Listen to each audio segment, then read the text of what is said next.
কত মানুষ আইল গেল রইল না আল্লাহুম্মা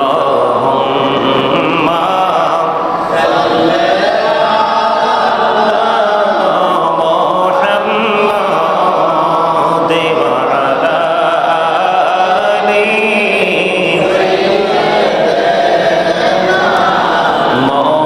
মুহাম্মদ কান্দায় না প্রাণীর নবীকে কান্দায়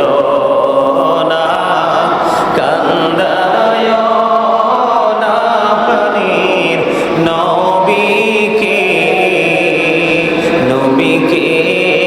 কান্দাইলে রে কাঁদবা হাসরে আল্লাহুম্মা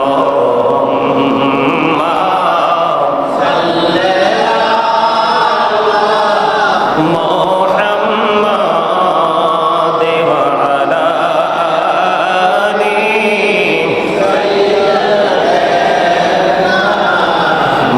মুহাম্মাদ করে বাবারি করে বাঘর করে বাকি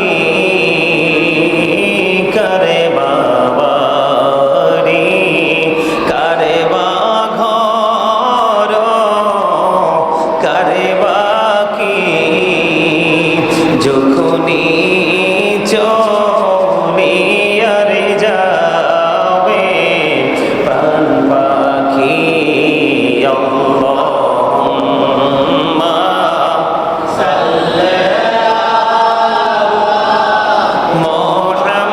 মুহাম্মাদ ওয়া আলা আলি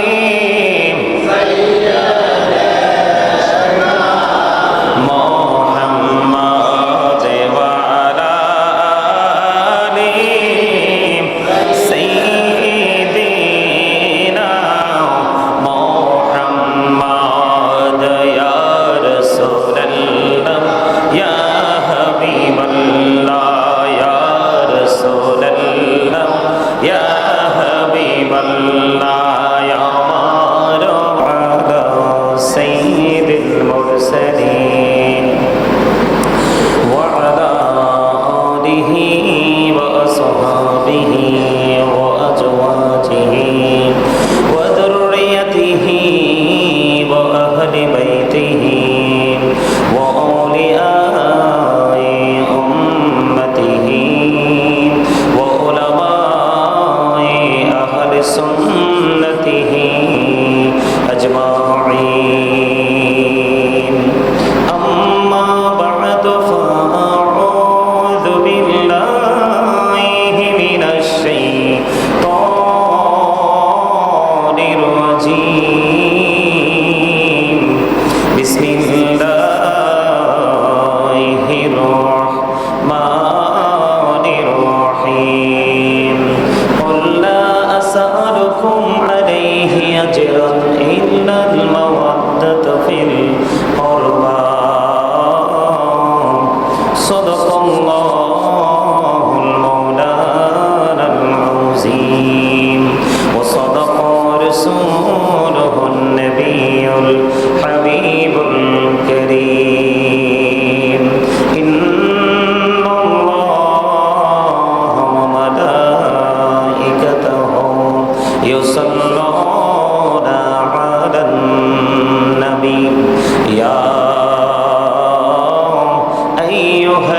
আইয়ুহাল্লাযীনা আমানু সাল্লু আলাইহি ওয়া সাল্লিমু তাসলিমা আল্লাহুম্মা সাল্লি আলা মাওলানা মুহাম্মদ ওয়া আলা আলি সাইয়্যিদিনা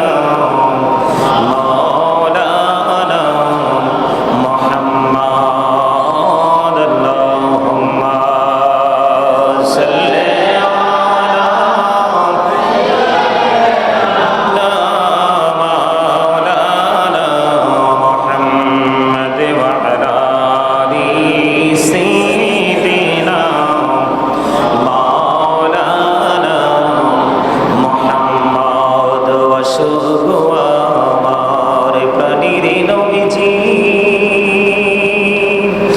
বসো আমার অন্তরে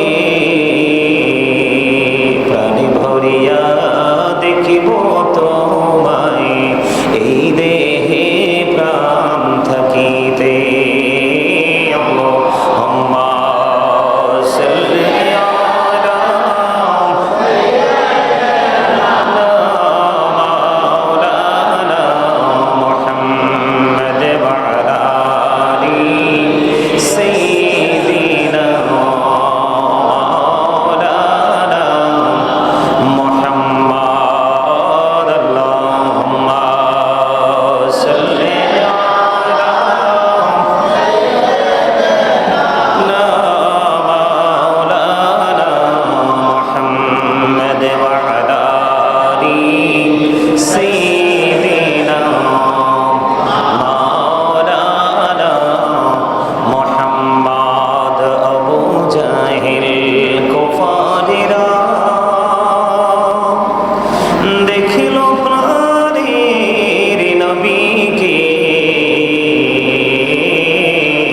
আবু জাহেল কুফারেরা দেখিল প্রাণীর নবীকে উম্মত হইয়া দেখিলাম না তাই দুঃখ রইল মনেতে আল্লাহুম্মা সাল্লি আলা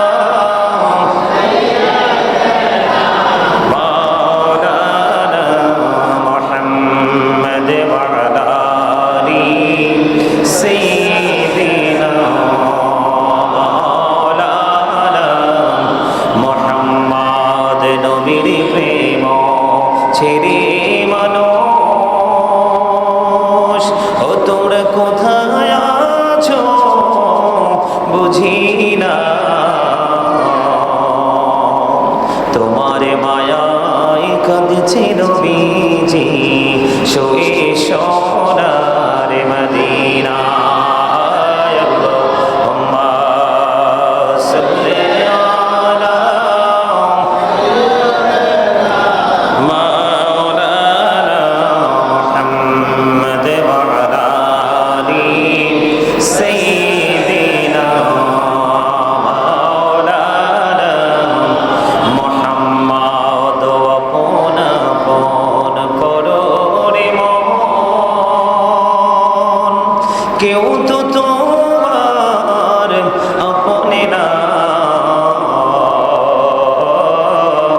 আপন আপন করো রে মন কেউ তো তোমার আপনে না যিনি তোমার আপন হবে আছেন সোনার মদিনায় আল্লাহুম্মা সাল্লি আলা মাওলানা মুহাম্মদ ওয়া আলা আলি সাইয়্যিদিনা মাওলানা মুহাম্মদ মাটির নিচে বাড়ি মোদের ওই মাটির নিচে মোদের ঘর এই দুনিয়ার আপন যারা সবাই হবে মোদের পর আল্লাহুম্মা সাল্লি আলা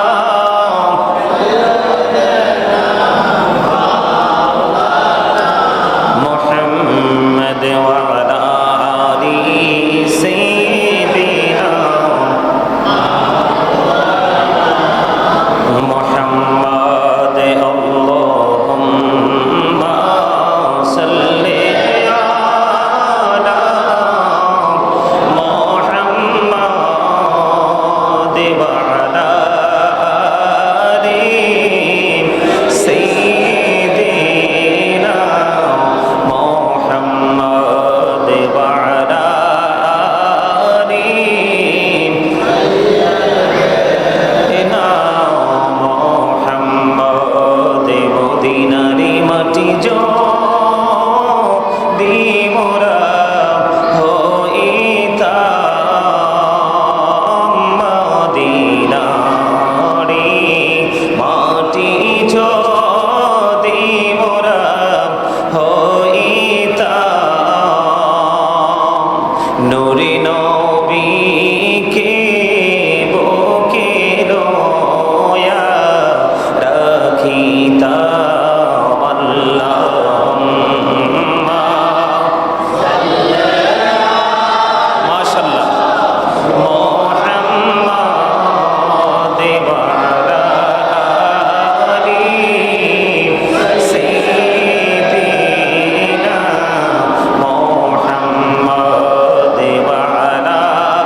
মুসাফির খানা জানো না এই দুনিয়া মুসাফির খানা জানো না কত মানুষ আইলো গেল রইল না আল্লাহুম্মা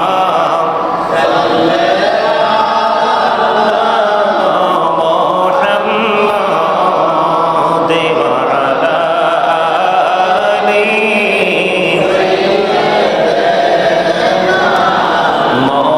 মোহাম্মদ কান্দায়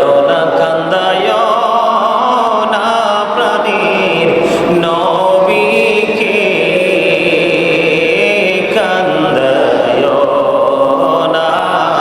কান্দায় না প্রাণীর নবীকে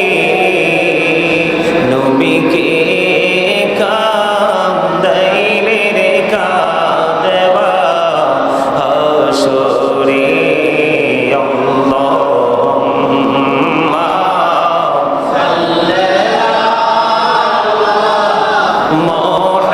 মুহাম্মাদ ওয়া আলা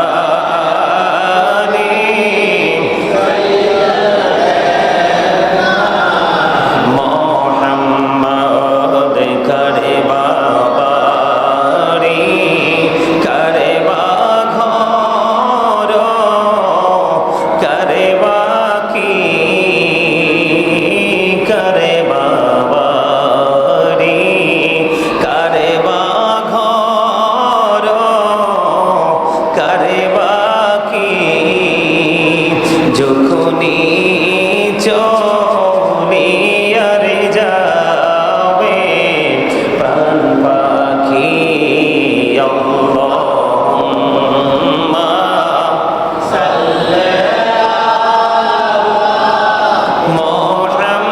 মুহাম্মাদ ওয়া আলা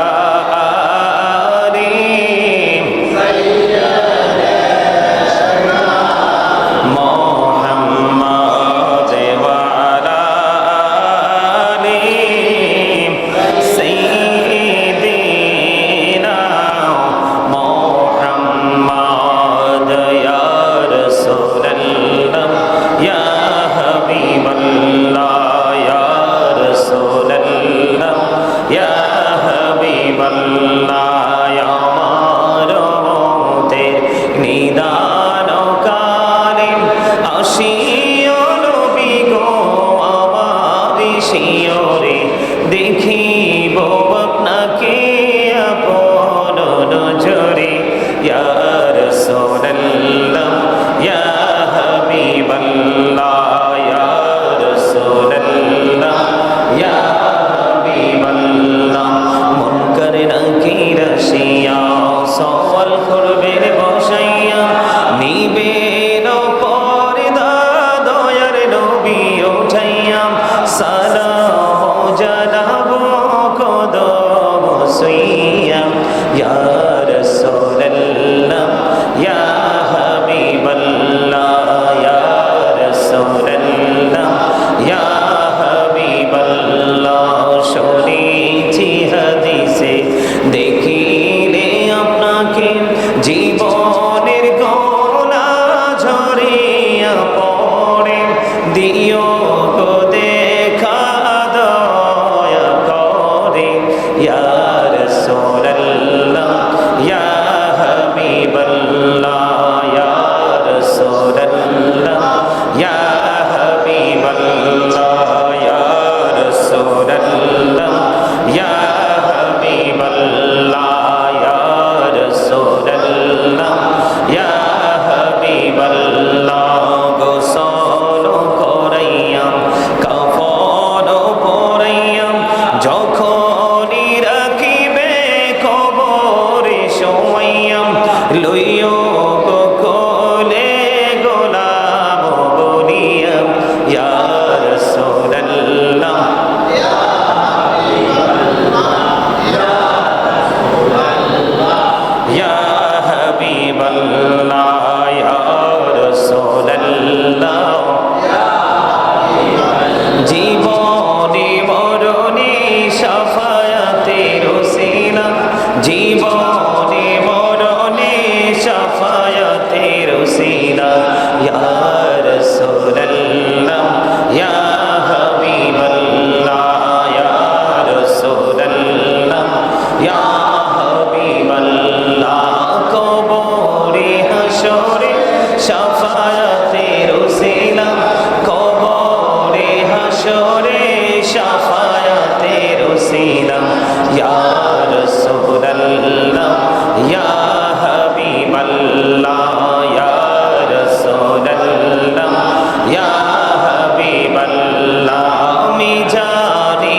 মুছে যায় নবী গো তোমার পাপ মুছে যায় ইয়া নবী ইয়া নবী ইয়া নবী নবী গো তোমার ভালোবাসায় আল্লাহর ওলি হওয়া যায় নবী গো তোমার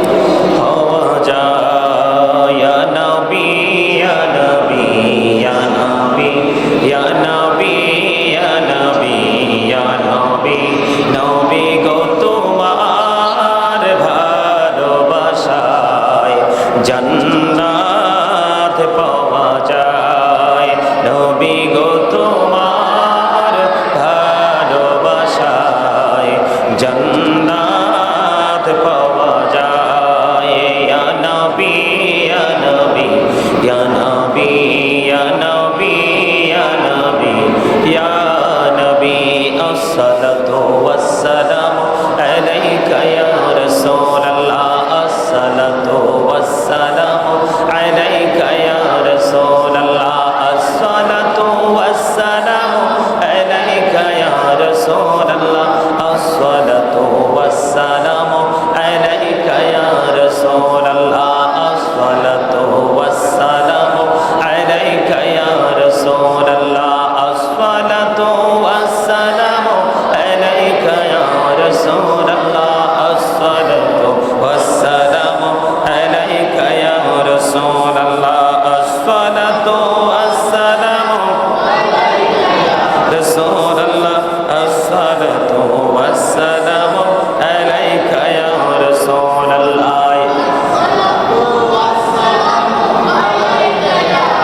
আসসালাতু ওয়াসসালামু আলাইকা ইয়া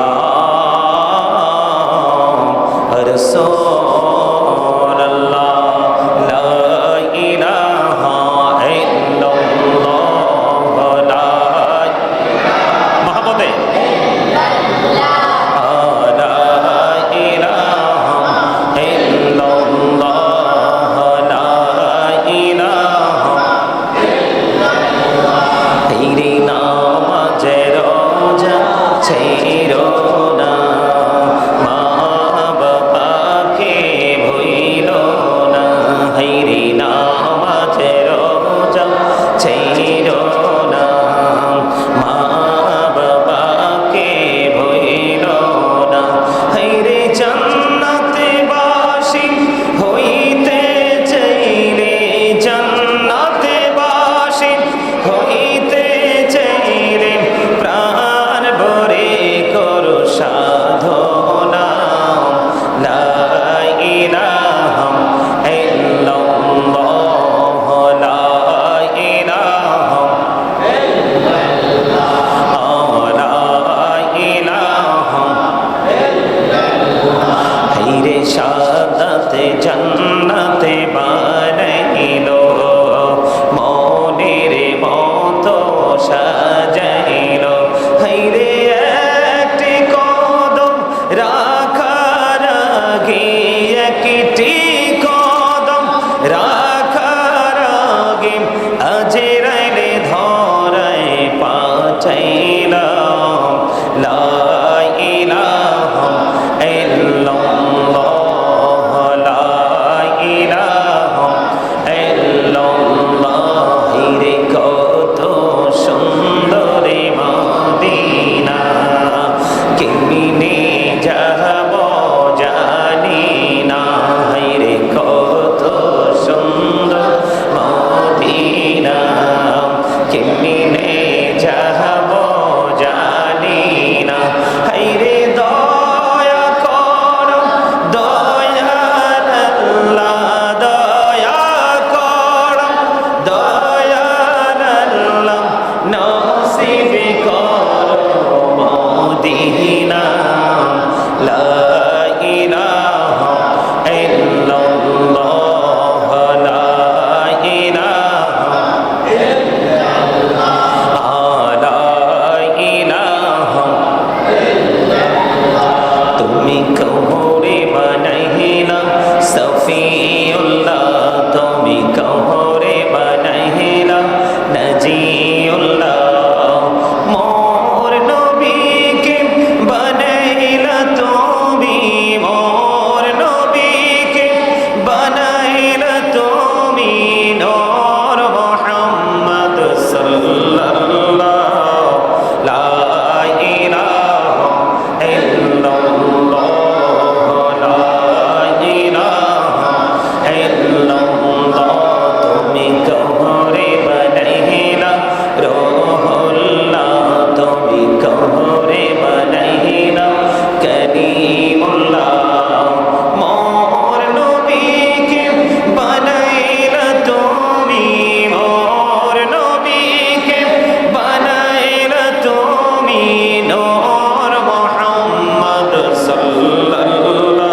ইল্লাল্লাহ মুহাম্মাদুর রাসূলুল্লাহ সাল্লাল্লাহু আলাইহি ওয়াসাল্লাম সুবহানাল্লাহ আলহামদুলিল্লাহ লা ইলাহা ইল্লাল্লাহ সুবহানাল্লাহ আলহামদুলিল্লাহ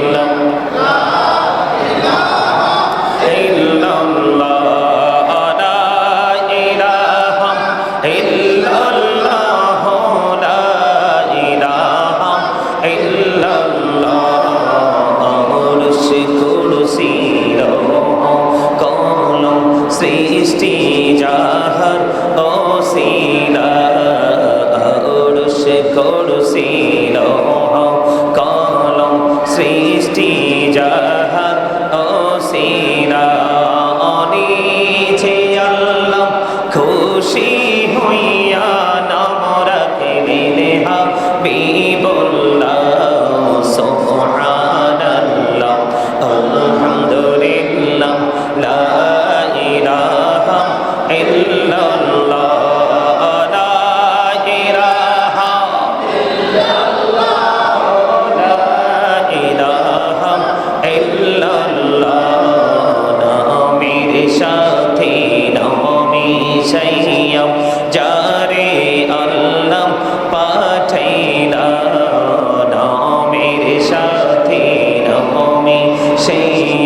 যারে আল্লাহ পাঠাইলা নিজে আল্লাহ দোস্ত বলে তাহার প্রেমে মজিলা সুবহানাল্লাহ আলহামদুলিল্লাহ লা ইলাহা ইল্লাল্লাহ লা ইলাহা মুহাম্মাদে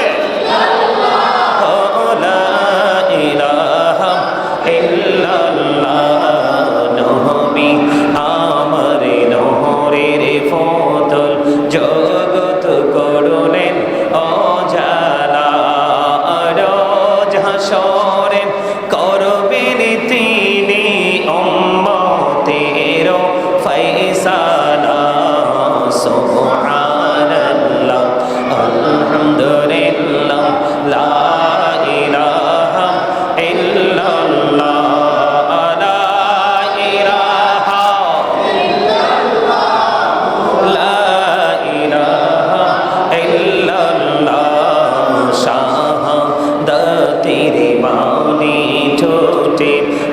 আসিলেন কামড়িওয়ালা আমাকাতে ফটিল রবি নরে মিন্ন রে আলা সুবহানাল্লাহ আলহামদুলিল্লাহ লা ইলাহা ইল্লাল্লাহ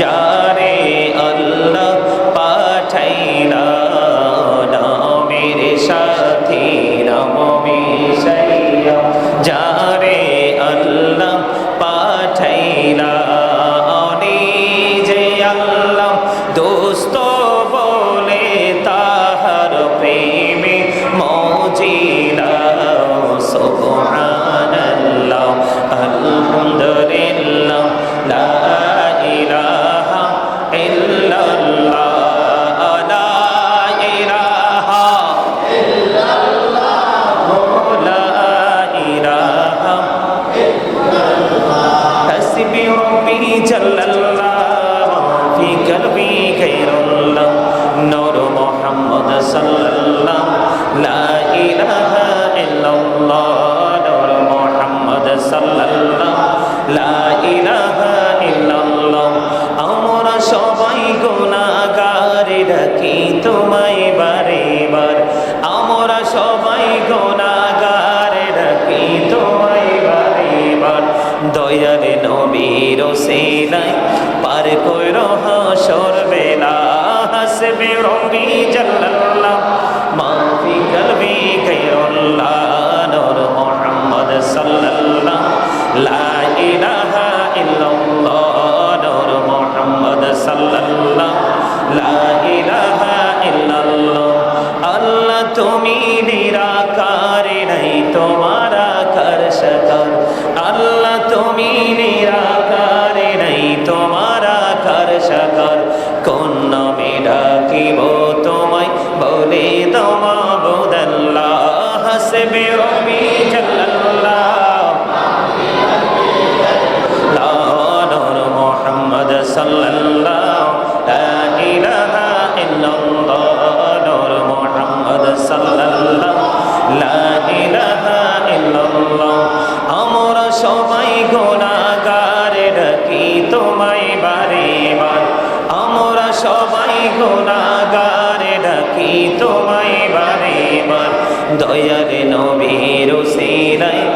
আর কইরো হাসর বেলা হাসবি রব্বি জাল্লাল্লাহ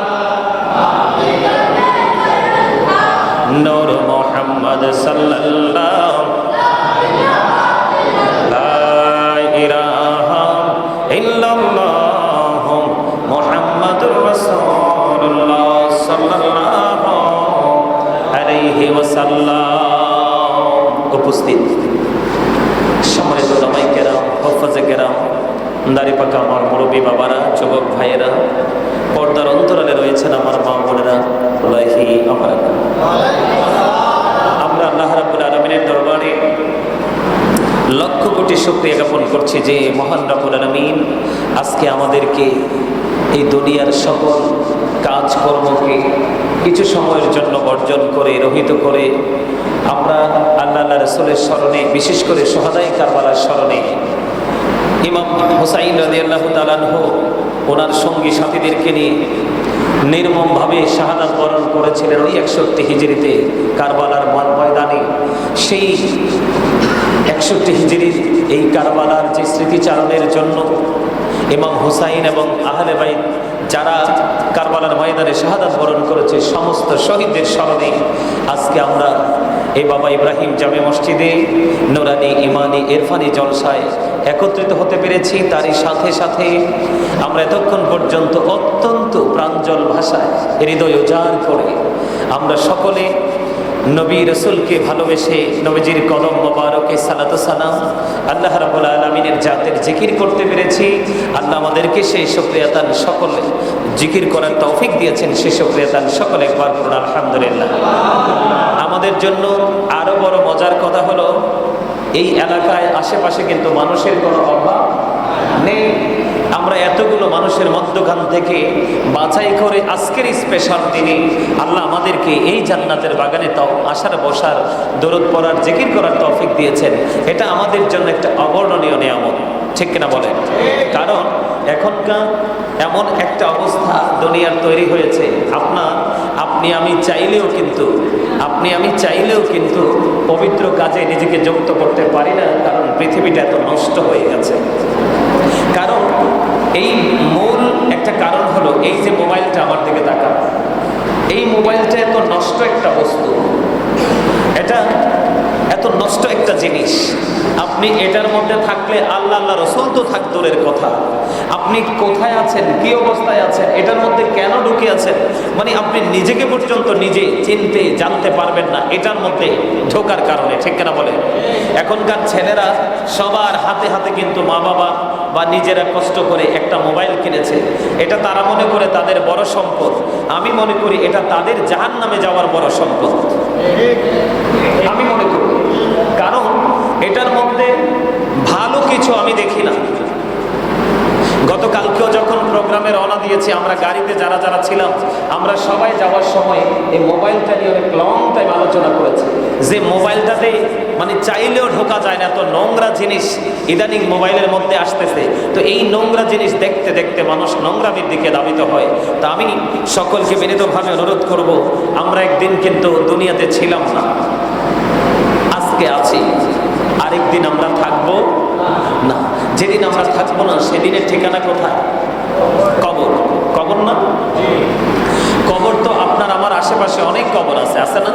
এই যে আমাদের পিছনে বিশাল গোরস্থান আছে না, এই যে গোরস্থানে আপনার আমার আপন স্বজনেরা ঘুমিয়ে আছে, কিন্তু তারা কি অবস্থায় আছে আমরা তো জানি না।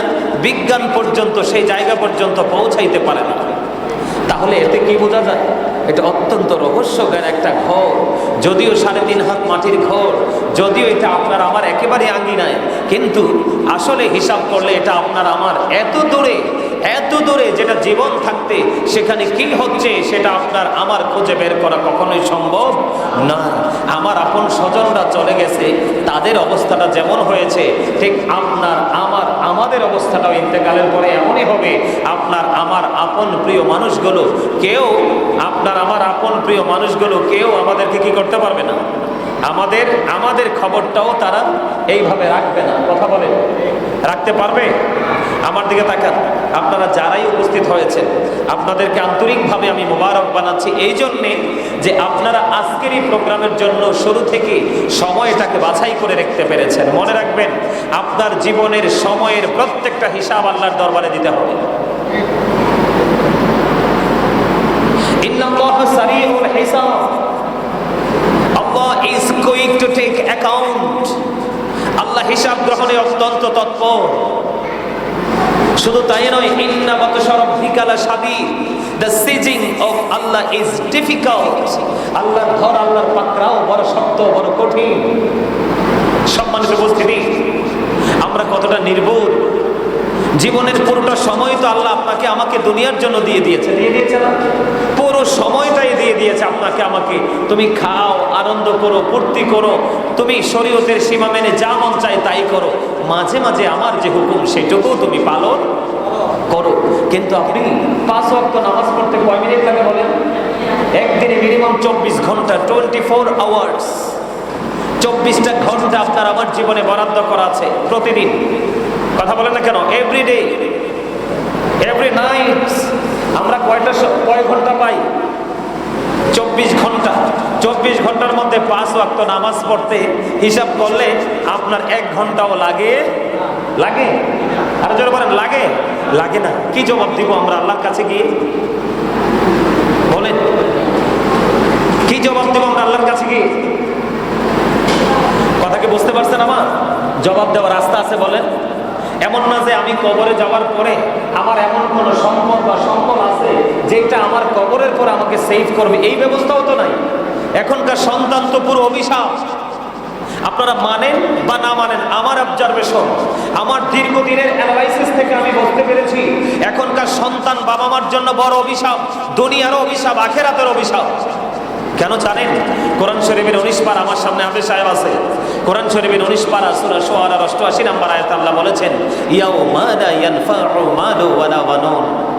আপনার ধন সম্পদ, সন্তান সন্ততি কিচ্ছু কোনো কাজে আসবে না। তো কার জন্য আমরা সময় ব্যয় করছি? যার জন্য আমি আমার ফিউচারকে ভাবা বন্ধ করে দিয়েছি, সেই যদি আমার ফিউচারে কাজে না আসে তাহলে আমি কার জন্য কি করছি? দুনিয়াতে আপনার আমার বিপদ হলে কেউ না কেউ আপনাকে আমাকে সেভ করার জন্য চলে আসে। কিন্তু আখিরাতটা বড় ভয়ঙ্কর, বড় নির্মম, বড় নিষ্ঠুর, নিদারুণ সেই সময়। আপনি কি করবেন তখন? লা ইয়ামুতু, আল্লাহ বলছে তুমি তো মরতে পারবা না। People will not die that day, সেদিন মানুষগুলো মরতে পারবে না। আল্লাহ বলেছেন ফিহা ওয়ালা ইয়াহইয়া, people will not be able to live that day, মানুষ তো সেদিন বাঁচতেও পারবে না। আল্লাহ বলেছে ওয়ামা হুম আনহা বিগাইবিন, people will not be able to escape that day, মানুষগুলো সেদিন সেখান থেকে অদৃশ্য হতে পারবে না, তার মানে পালাতেও তো পারবে না। আবার এদিক দিয়ে আল্লাহ বলছে সন্তান সন্ততিও কোনো কাজে আসবে না। আবার সূরা আলে ইমরানের 185 নম্বর আয়াতের শেষ অংশে আল্লাহ রাব্বুল আলামিন বলে দিয়েছেন ওয়ামাল হায়াতুদ দুনিয়া ইল্লা মাতাউল গুরুর। হাফেজ সাহেব আসেনিও? দুনিয়ার জীবনটা একটা ছলনাময় ভোগ, ধোঁকা ছাড়া কিছুই না। আমরা কোথায় আছি, কি করছি, আমরা কি একটু ভাবছি এই বিষয়গুলো? এই দুনিয়াতে আপনি দৌড় তো দিতে পারবেন না যে আমি দৌড় দিয়ে পালিয়ে যাব, সুযোগও তো নাই। আল্লাহ বলে দিয়েছে ইন্না বাতশা রাব্বিকা লাশাদীদ, আল্লাহ খুব শক্ত করে ধরবে, আল্লাহর পাকড়াও বড় শক্ত, বড় কঠিন। যাব কোথায় বলেন? যাবার কোনো রাস্তা আছে? কেন আমরা ভুলে যাই ওয়ালিল্লাহি মা ফিস সামাওয়াতি ওয়া মা ফিল আরদ ওয়া ইলাল্লাহি তুরজাউল উমুর। হাফেজ সাহেব আসেনিও? আসমান জমিনের মধ্যে যা কিছু আছে সবই কার? কথা বলেন কার?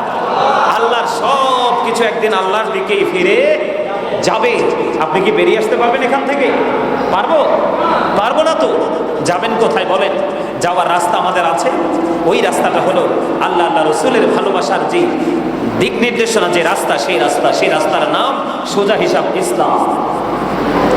ইসলাম এমন একটা সুন্দর ধর্ম যেই ধর্মটা একটা ক্যারেক্টারলেস পার্সনকে গুড ক্যারেক্টার সম্পন্ন পিপল এবং পার্সন হিসাবে প্রিপেয়ার করতে পারে, তার মানে একটা চরিত্রহীন মানুষকে, একটা নষ্ট মানুষকে, একটা দুষ্ট মানুষকে, একটা পথভ্রষ্ট মানুষকে, একটা দিশেহারা মানুষকে পথের দিশা দিতে পারে, যেটা সেটার নাম হলো ইসলাম।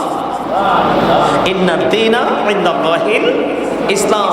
ইসলাম is not only a religion but also complete code of life. সুবহানাল্লাহ বলবেন না? আপনার আমার পরিপূর্ণ এবং পূর্ণাঙ্গ জীবন ব্যবস্থাটা কোথায় আছে? ইসলামের মধ্যে। এখন আপনি ইসলামটা বুঝবেন কিভাবে?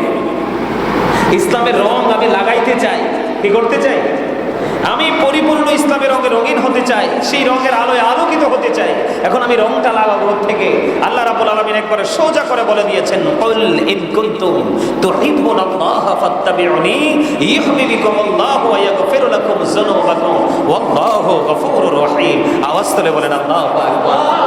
আল্লাহ একবার স্পষ্ট করে বলে দিয়েছেন, সে বলুন, ইফ ইউ ডু লাভ আল্লাহ, যদি তোমরা আল্লাহকে ভালোবেসে থাকো, ফলো মি মুহাম্মদ সাল্লাল্লাহু আলাইহি ওয়াসাল্লাম, মুহাম্মদ সাল্লাল্লাহু আলাইহি সাল্লামের অনুগত হয়ে যাও, আল্লাহ উইল লাভ ইউ, আল্লাহ তোমাদেরকে ভালোবাসবে, এন্ড ফরগিভ ইউর সিনস, আল্লাহ তোমাদের সমস্ত জীবনের গুনাহ মাফ করে দিবে। এর চেয়ে বড় সহজ রাস্তা আর কি কিছু হতে পারে?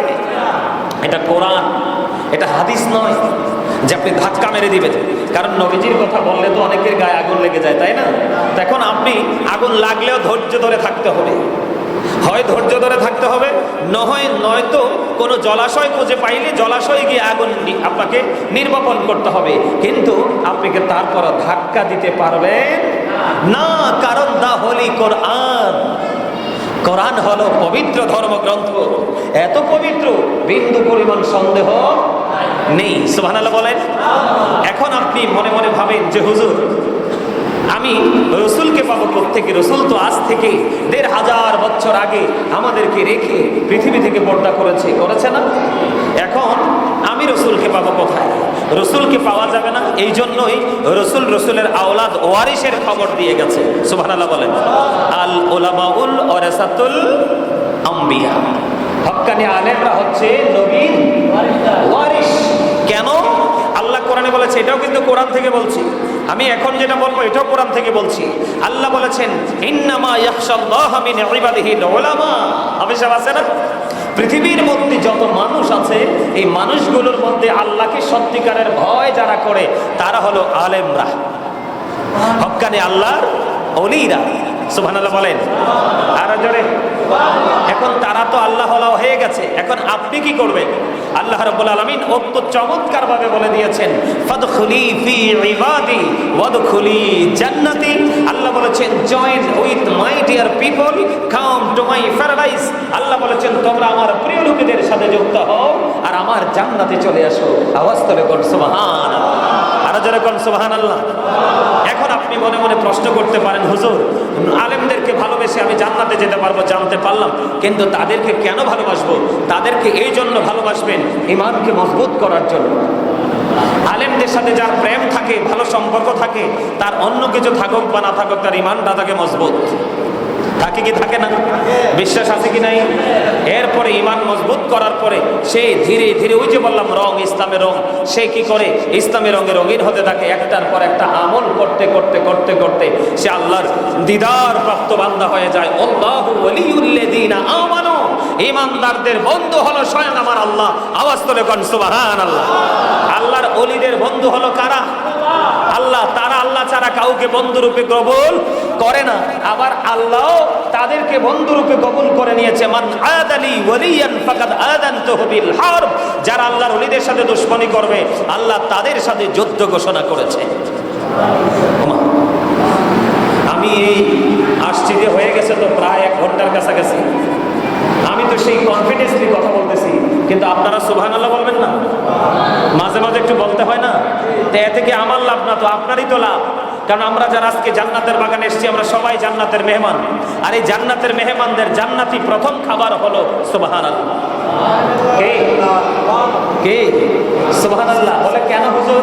কারণ দুনিয়ার খাবার খাইলে দেহের শান্তি মিলে, মানুষ তো ডবল, আমি কিন্তু ওয়াজ আপনাদেরকে শিখায় রাখছি, শিখাইছি না? মানুষ তো ডবল, এটা হলো দেহ, দেহের খাবার দুনিয়ার সব ড্যাগের মধ্যে।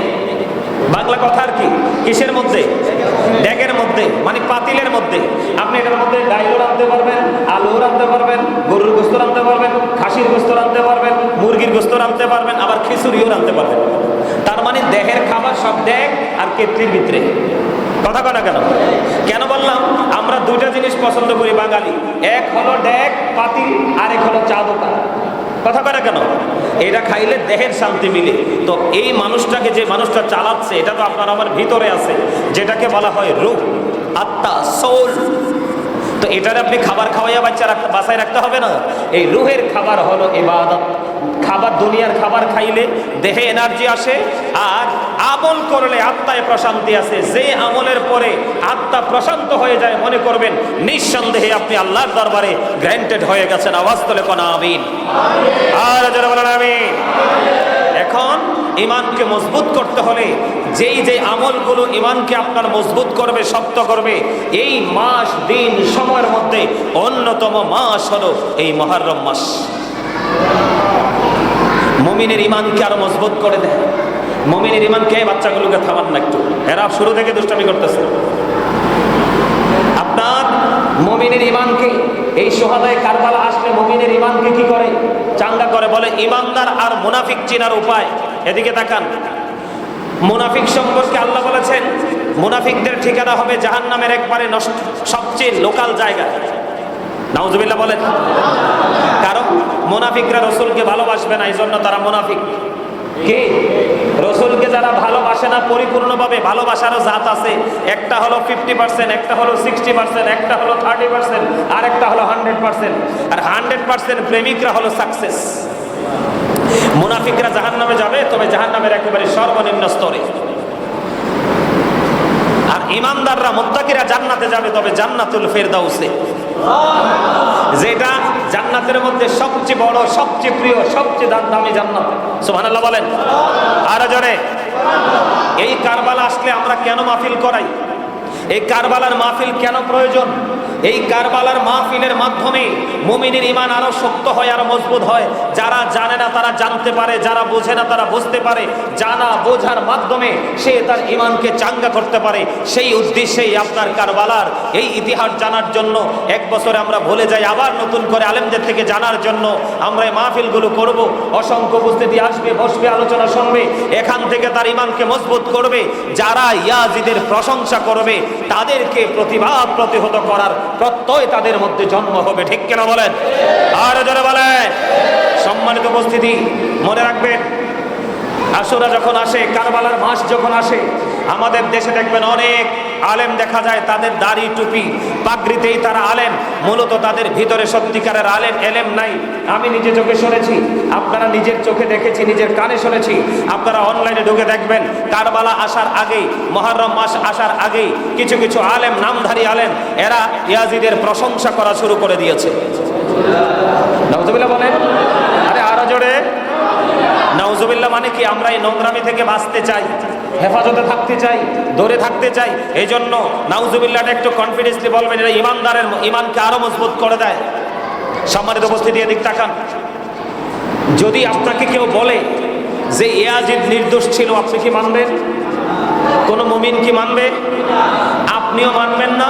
আপনার যে পরবর্তী জেনারেশন আছে, আপনার ছেলে সন্তান যারা আপনার বংশে আছে, তাদেরকেও আপনি ওই ট্রেনিং দিবেন যে ইয়াজিদের পক্ষে কথা বললে তুমি কখনোই সাপোর্ট করো না। কারণ অপরাধীকে যে অপরাধী বলবে না, সে অপরাধী। কথা বুঝে আসছে? কাফেরকে যে কাফের বলবে না, সেও কাফের। কথা বুঝতে পেরেছেন? মুনাফিককে মুনাফিকি করতে দেখে যে প্রতিবাদ প্রতিহত করবে না, চুপ থাকবে, সেও মুনাফিকের অন্তর্ভুক্ত। কথা বুঝতে পেরেছেন?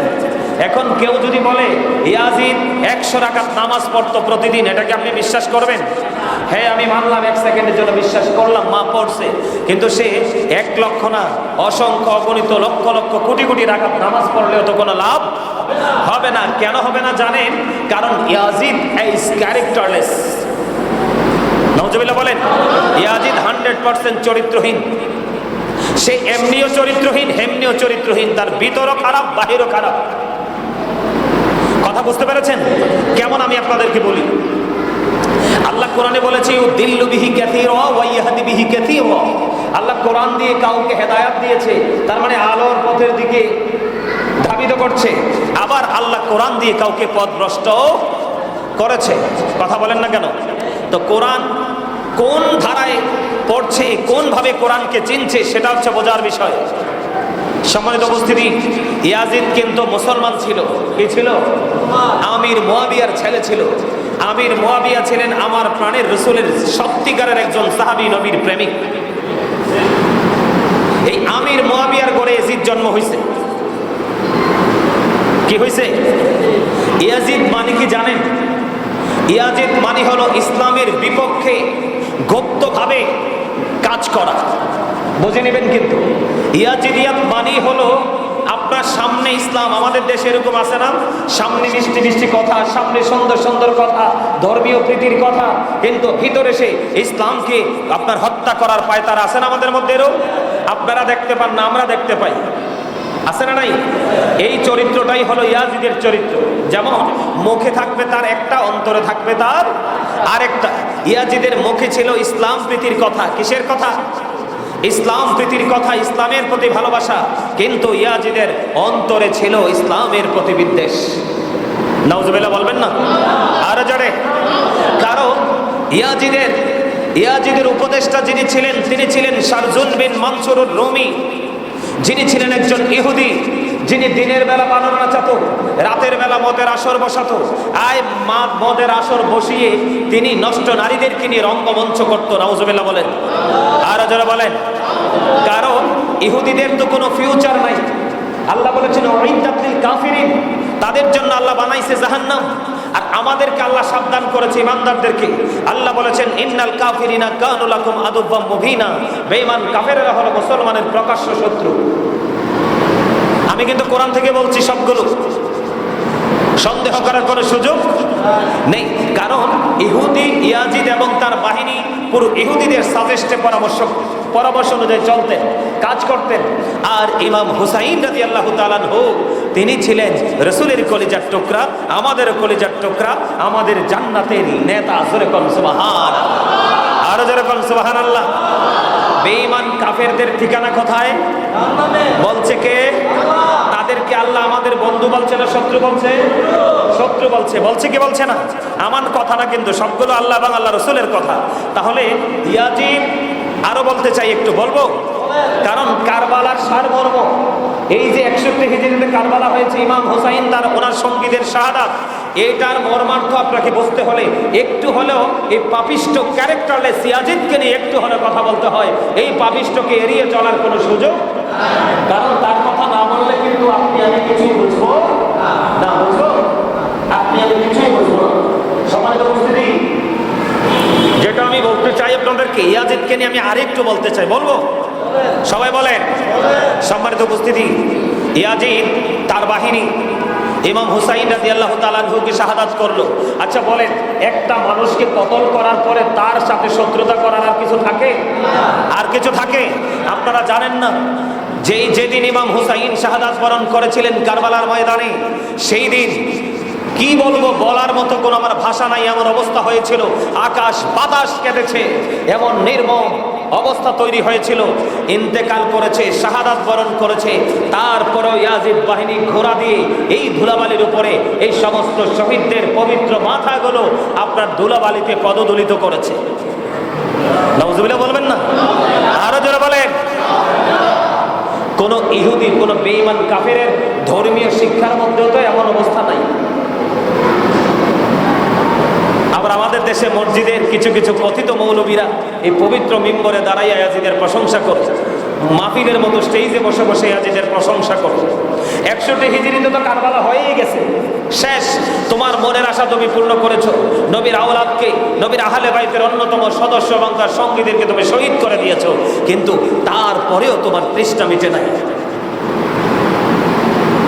খানায় কাবাকে ভেঙে দিল, মসজিদে নববীতে আযান নামাজ বন্ধ করে দিল। কোথায়? 63 হিজরিতে। 61 হিজরিতে কারবালা হয়েছে, 63 হিজরিতে আপনার 3 দিন 3 রাত মসজিদে নববীতে আজান দিতে দেয় নাই, নামাজ পড়তে দেয় নাই, ঘোড়া বেঁধে এটাকে পুরো নোংরা করে দিয়েছে, দুর্গন্ধযুক্ত করে দিয়েছে। আওয়াজ তুলে কন নাউজুবিল্লাহ। শুধু তাই নয়, 1000-এরও বেশি নারী অবৈধ সন্তান প্রসব করেছে ইয়াজিদ বাহিনীর অত্যাচারে। মদিনার 700 সাহাবীকে অতর্কিতভাবে হত্যা করেছে। সাধারণ মদিনাবাসীকে 10,000-এর বেশি মানুষকে হত্যা করেছে। এই যেই 3 দিন মসজিদে আজান দিতে দেয় নাই, নামাজ পড়তে দেয় নাই, এই 3 দিন তারা মদ খাওয়া, জিনা করা, ব্যভিচার করা, যত নষ্ট কাজ আছে সব কিছুর বৈধতা দিয়েছে। আর ইয়াজিদ বাহিনী হায়নার মতো মদিনার পবিত্র মাটিতে, মদিনার পবিত্র ভূমিতে ওই আরবের মানুষগুলোকে হত্যা করেছে। জোরে জোরে কন নাউজুবিল্লাহ। আর জোরে বলেন না নাউজুবিল্লাহ। সম্মানিত উপস্থিতি, যাবেন কোথায়? আপনাকে ইয়াজিদকে ভালো বললে আপনি কিনা গ্রহণ করবেন? আরে ভাই, আপনার জীবন আপনি নামাজ পড়েন নাই, রোজা করেন নাই, ইবাদত করেন নাই, কিন্তু ঈমান ধরে রাখছেন। আল্লাহর হক আপনি নষ্ট করেছেন, চাইলে আল্লাহ মাফ করে আপনাকে জান্নাতে দিতে পারে। কিন্তু নবী এবং নবীর আহলে বাইত তাদের সাথে ফাইজলামি করলে আল্লাহ একটা সেকেন্ডের জন্য কি করতে পারবে না? আল্লাহ ছাড় দিবে না। আজরাইল ইয়াজিদ মনে করছে ইমাম হোসাইনকে শহীদ করার পরে তিনি মনে করেছে বিশ্ব জয় করে ফেলেছে, কিন্তু না, ইমাম হোসাইন শাহাদাত বরণ করার পরে মাত্র 2 বছর 8 মাস, মতান্তরে 3 বছর 8 মাস ইয়াজিদ পৃথিবীতে বেঁচে ছিল। একটা সেকেন্ডের জন্য ইয়াজিদ পৃথিবীতে শান্তিতে ছিল না। আওয়াজ তুলে কন নাউজুবিল্লাহ। 2 বছর 3 বছর একটা মানুষের জীবনে কি এটা হায়াত হইল? কথা বলেন, হায়াত হইল? যেইটা ফুরাত নদীর পানি ইমাম হুসাইন এবং ওনার সঙ্গীদেরকে দেয় নাই, নবীজির আওলাদকে দেয় নাই। ওই যে পাহারাদার ছিল, যেই সিকিউরিটি ছিল, তার মৃত্যু কেমন করে হয়েছে জানেন? ইমাম হুসাইন তো শাহাদাত বরণ করলো, ইয়াজিদ বাহিনী অত্যাচারে শাহাদাত বরণ করার পরে ওই পাহারাদারের পানির তৃষ্ণা লেগেছিল। যখন পানির তৃষ্ণা লাগলো, সে পানি করে ঘুরতেছে, পানি করে খুঁজতেছে। পানি যতই খায় পানির তৃষ্ণা মিটে না, পানি যতই খায় পানির তৃষ্ণা মিটে না। পানি খাইতে খাইতে তার পেট এত বড় হয়েছে, কিন্তু পানির তৃষ্ণা তার মিটতেছে না। পানি করতে করতে তার পুরো বডি ব্রাস্ট হয়ে পৃথিবীতে নির্মমভাবে সে বিদায় হয়েছে।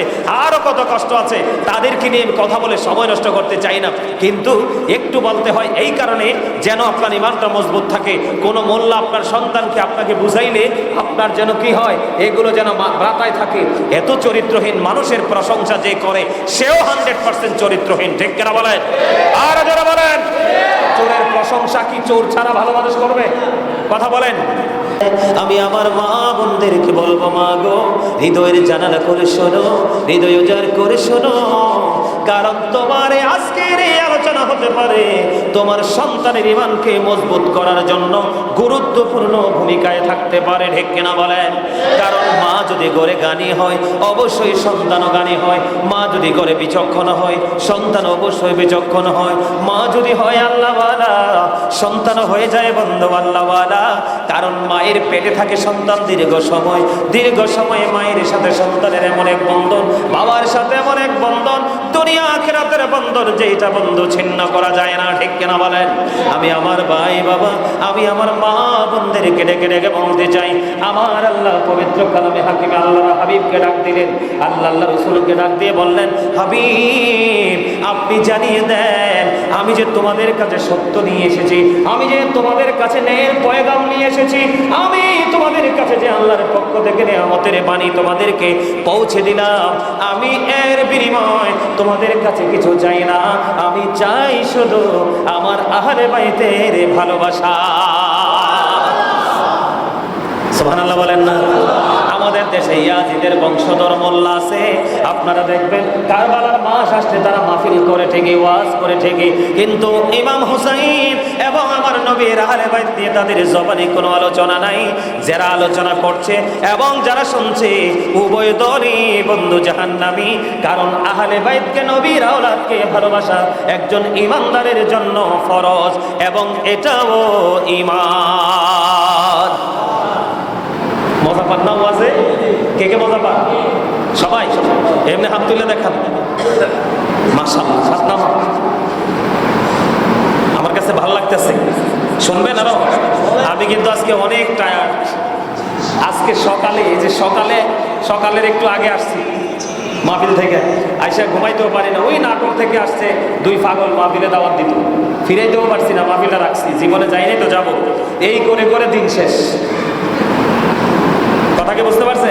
এই করে করে দিন শেষ। তারপরও কারণ আপনারা তো এখন আমার সবচেয়ে প্রিয় মানুষ, কারণ আপনারা যদি এই জায়গা দাঁড়াইতেন তাইলে বুঝতে পারতেন ইমাম সাহেবদের কাছে তার মুসল্লি যে কত আদরের, কত আপন। সুবহানাল্লাহ বলে না কেন? মুসল্লিরাও যদি তার ইমাম সাহেবকে এভাবে আদর করে আপন করে নিতে পারে, সেও আল্লাহ আল্লাহ রসুলের আদরের বান্দা এবং উম্মত হয়ে যাবে। সুবহানাল্লাহ বলেন, আরো জোরে বলেন। রসুল তো পান নাই, যদি জীবনে যতদিন বাঁচবেন হক্কানি, যোগ্য, দক্ষ নবীর প্রেমিক সত্যিকারের আলেমের সামনে বসেন, নবীজি বললেন দুঃখ করো না, তুমি মনে করবে যেন তুমি আমি নবীর জলসায় বসেছো। আরো জোরে কন্যা সুবহানাল্লাহ, আরো জোরে। আমার আল্লাহ খেয়াল করেন বন্ধু, আজ বেশিক্ষণ শোনা দরকার নাই। আমার আল্লাহ আল্লাহর হাবিবকে বললেন, আল্লাহর কোরআন থেকে প্রমাণিত বন্ধু, আল্লাহ রাব্বুল আলামিন আল্লাহর হাবিবকে বললেন, হাবিব ও বন্ধু, আপনি আপনার উম্মতগুলোকে জানাইয়া দেন। তার মানে আমাদেরকে জানানোর জন্য আল্লাহ আল্লাহর হাবিবকে অর্ডার করেছে, হাবিব আপনি জানিয়ে দেন, আপনি তাদেরকে বলে দেন, আপনি তাদেরকে এই মেসেজটুকু দিয়ে দেন যে আমি যে তোমাদের কাছে দিন নিয়ে আসলাম, সত্যের পয়গাম নিয়ে আসলাম, তোমাদের কাছে সব ধরনের নিয়ামতের খবর আমি তোমাদেরকে দিয়ে গেলাম। এর বিনিময় আমি নবী তোমাদের কাছে কিছুই চাই না, চাই শুধু আমার আহলে বাইতের ভালোবাসা। আল্লাহ আল্লাহর হাবিবকে বলে দিচ্ছে আমাদেরকে জানিয়ে দেওয়ার জন্য। এবার বোঝেন আমার আল্লাহ তাদেরকে কত ভালোবাসে। সুবহানাল্লাহ বলেন না কেন? এটা অত্যন্ত প্রেমের কথা বন্ধু। আহলে বাইতের মধ্যে মা ফাতেমা, হযরতে আলী, ইমাম হাসান হুসাইন দুই ভাই। ও বন্ধু, মা ফাতেমা সম্পর্কে মেসেজ দিতে চাই। আমি আমার মা বোনদেরকে বলবো, মা গো হৃদয় খুলি, হৃদয় উজাড় করে শোনো গো মা। আমার রাসূল বলে দিয়েছেন ফাতেমা তো সাইয়্যিদু নিসাই আহলিল জান্নাহ। রাসূল বলেছেন mother Fatema is the leader of female in জান্নাহ। আমার রাসূল বলে দিয়েছে, আমার রাসূল জানিয়ে দিয়েছেন মা খাতুনে জান্নাত এই দুনিয়ার মুমিনাদের জান্নাতের সরদারিনী। যেরকম সুবহানাল্লাহ।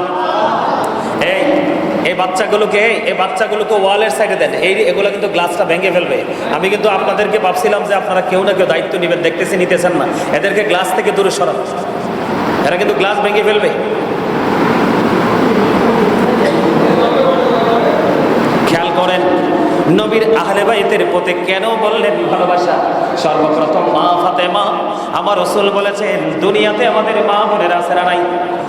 তাদের জান্নাতে সরদার, তাদের জান্নাতে লিডারিনী হবে মা খাতুনে জান্নাত ফাতেমা, রাসূলের কলিজার টুকরা, নাম্বার 1 পাক আপনার আহলে বাইতের সদস্য। মা ফাতেমার বিয়ে হয়েছে কার সাথে? ইসলামের চতুর্থ খলিফা হযরতে আলী কারামাল্লাহু ওয়াজহুর সাথে। ও বন্ধু, ইসলামের চতুর্থ খলিফা 2 নাম্বার সদস্য সম্পর্কে আমার রাসূল জানিয়ে দিয়েছেন। এদিকে তাকান, আমার রাসূল বলেছেন I am a city of education, the gate of that city is Ali. আমার রাসূল বলেছেন বলবো আনা মদিনাতুল ইলম ওয়ালিউন বাবুহা। আমার রাসূল বললেন আমি হলাম শিক্ষার শহর, আর আমার আলী হলো সেই শহরের দরজা। দুইজন তাদের মর্যাদা আছে না নাই? তাহলে আলীকে ভালোবাসতে হবে কি হবে না? এবার আসেন ও বন্ধু, তাদের দুইজনের মাধ্যমে দুনিয়ায় 2টা ফুল আমাদের জন্য নিয়ামত হিসাবে আমার আল্লাহ পাঠিয়েছে। বলে হুজুর কেমনে বললেন? আমার রাসূল বলেছেন হুমা রাইহানাইয়া মিনাদ দুনিয়া। রাসূল বলেছেন ইমাম Hasan and Husain to my flower in the world.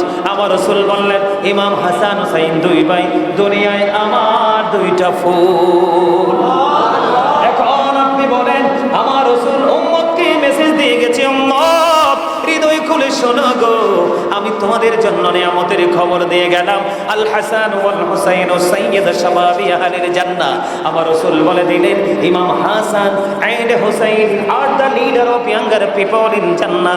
আমার রাসূল জানিয়ে দিলেন ইমাম হাসান হুসাইন জান্নাতে ইমানদার যুবকদের লিডার হবে, সরদার নেতা হবে। তাহলে আহলে বাইতকে ভালোবাসার দরকার আছে না নাই? তাদেরকে ভালোবাসা কি ফরজ না নফল? মনে রাখবেন ফরজ নয়, এটা ইমান ও বন্ধু। এবার আমি ভিন্নভাবে একটু মেসেজ আমি ইমাম হাসান হোসেনকে দিয়ে দিতে চাই।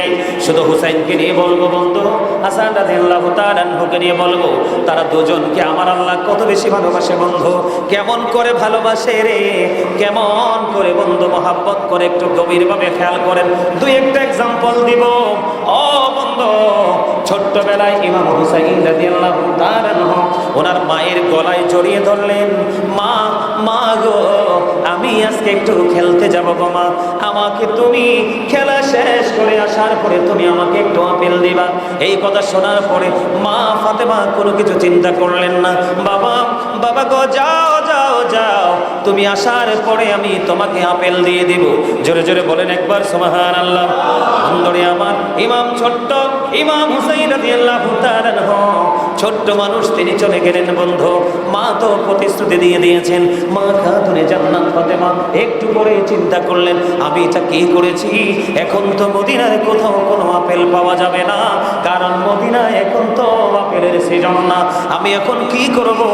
ও বন্ধু, হাদিস শরীফের মধ্যে এসেছে, ওনার ললাটের মধ্যে ঘাম চলে আসছে, আমার সন্তানকে আমি বলে দিলাম, কিন্তু আপেলের তো এখন সিজন না, আমি কি করব। এবার বন্ধু, যারা মদিনাতুল মুনাওয়ারায় গিয়েছেন তারা দেখতে পেয়েছেন আমার রাসূলের ঘর আর মা ফাতেমার ঘর বেশি দূরত্ব নয়, অল্প বেশি ডিসটেন্স না বন্ধু। আমার এই দু চোখ পড়েন, এই জায়গাগুলো দেখে এসেছি বন্ধু, ওখানে গেলে মুমিন কখনো ফিরে আসতে চাইবে না। মদিনার বাতাস লাগলে বন্ধু অন্যরকম হয়ে যায় মন। সুবহানাল্লাহ বলেন। আপনারা জানেন না ও বন্ধু, আমার গায়ের পশমগুলো শিউরে উঠেছে। আপনারা জানেন না ওই রাসূলের রওজা মোবারকের মাটি আল্লাহর আরশের চাইতেও দামি। কন্যা সুবহানাল্লাহ। বন্ধুরে আমার, এবার কি করলেন, মা খাতুনে জান্নাত ফাতেমা দৌড়ে চলে গেলেন আমার নবীজির কাছে।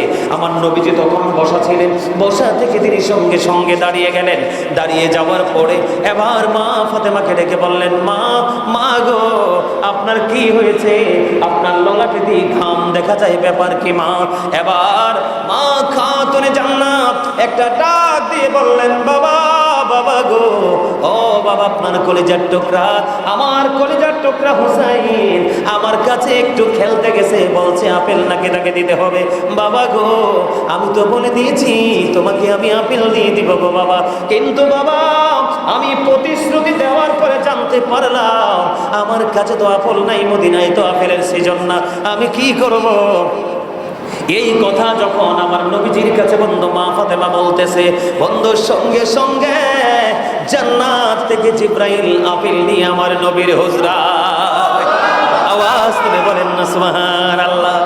এবার বন্ধু আল্লাহ রাব্বুল আলামিন বললেন, জিবরাইল যাও যাও, ও জিবরাইল জলদি করে যাও না, ও জিবরাইল আমার রাসূলের কলিজার টুকরা জান্নাত থেকে আপেল খেতে চেয়েছে, মদিনায় তো আপেল নাই, কোত্থেকে দিবে, জান্নাত থেকে তুমি আপেলটা নিয়ে যাও। এবার বন্ধু জিবরাইল আপেল নিয়ে চলে আসলেন। আসার করার পরে আমার রাসূলকে বললেন, ইয়া রাসূলুল্লাহ, ইয়া হাবিবাল্লাহ, নবী গো, ও প্রাণের নবী, আমার দুইটা বাটি লাগবে, একটা চাকু লাগবে গো প্রাণের নবী গো। এই কথা বলার পরে সঙ্গে সঙ্গে মা খাতুনে জান্নাত ফাতেমা দৌড়ে চলে গেলেন মা আয়েশা সিদ্দিকার ঘরে। আয়েশা সিদ্দিকার ঘরে গিয়ে দুইটা বাটি নিলেন, একটা চাকু নিলেন, একটা চাকু নিয়ে বন্ধু তখন আসলেন। আসার পরে জিবরাইল এবং আমার নবীর মধ্যে বন্ধু কথোপকথন আলোচনা হলো। আলোচনা করে আপেল দিয়ে বন্ধু চলে গেলেন। জিবরাইল যখন চলে গেলেন, চলে যাওয়ার পরে ও বন্ধু আমার নবীজি অর্ধেকটা আপেল একটা বাটির মধ্যে রাইখা দিলেন, আর একটা বাটি দিয়ে ঢেকে মা খাতুনে জান্নাত ফাতেমার হাতে দিয়ে দিলেন। আর একটা আপেলের টুকরা, একটা আপেল অর্ধেক করে দিলেন জিবরাইল, অর্ধেকটা বাটির মধ্যে বসিয়ে দিলেন, আর অর্ধেকটা মা খাতুনে জান্নাত ফাতেমার হাতে দিয়ে দিলেন। বন্ধুরে আমার, রাসূল দিয়ে দিলেন, জিবরাইল না। কারণ এই কথা বলার পরে এবার মা ফাতেমা জলদি করে চলে গেলেন। একদিকে বাটি দিয়ে ঢাকনা দেওয়াটা, আরেকদিকে বন্ধু অর্ধেকটা আপেল হাতে করে নিয়ে গেলেন। এবার ইমাম হুসাইন দৌড়ে চলে আসলো। আসার পরে বললেন, মা মা গো, আপেল দাও না। এবার মা খাতুনে জান্নাত সঙ্গে সঙ্গে তাকে আপেল দিয়ে দিলেন। আপেলটা দেওয়ার পরে বন্ধু সঙ্গে সঙ্গে আপেল যখন দিলেন, ইমাম হুসাইন আপেলটা ভক্ষণ করলেন। ইমাম হুসাইন আপেল ভক্ষণ করার পরে একটা ডাক দিয়ে বললেন, মা কোনোদিন এত মধুর আপেল খাইনি, তুমি কোথা থেকে এমন মজার আপেল ব্যবস্থা করেছো গো মা। এবার মা তুমি জান্নাত ফাতেমা একটা ডাক দিয়ে বললেন, বাবা বাবা গো, এই আপেল তো আমি ব্যবস্থা করিনি, এই আপেল আর তোমার নানার কাছে জান্নাত থেকে আমার আল্লাহ পাঠিয়েছে। মা মা গো, প্রতিদিন আমাকে আপেল তো খেতে দিতে হবে। বাবা এটা কি বলেছো? এই কথা যখন শুনলেন, যখন মা ফাতেমা বললেন তোমার নানা আপেলের ব্যবস্থা করেছে, দৌড়ে চলে গেলেন। এবার নানাকে গিয়ে ডেকে ডেকে বললেন, নানা নানা গো, এখন থেকে প্রতিদিন আমাকে মজার আপেল খাওয়াইতে হবে। জোরে জোরে কন্যা সুবহানাল্লাহ। এবার বন্ধু এই কথা বলার পরে ইমাম হুসাইন বন্ধু খুশিতে পাগল পারা হয়ে গেল। এবার দৌড়ে তিনি চলে গেলেন। বন্ধু চলতে চলতে চলতে চলতে চলে গেলেন। দিন ফুরিয়ে গেল, রাত যখন ফুরিয়ে গেল, ওই যে বললাম অর্ধেকটা আপেল একটা বাটির মধ্যে রেখে ঢাইকা দিল, ওই আপেলের মধ্যেই হলো পুরো রহস্য। বন্ধুরে আমার, ওই যে বললাম জিব্রাইল এবং নবীজির মাধ্যমে কথা হইছে, সেই কথাটা হলো কি জানেন?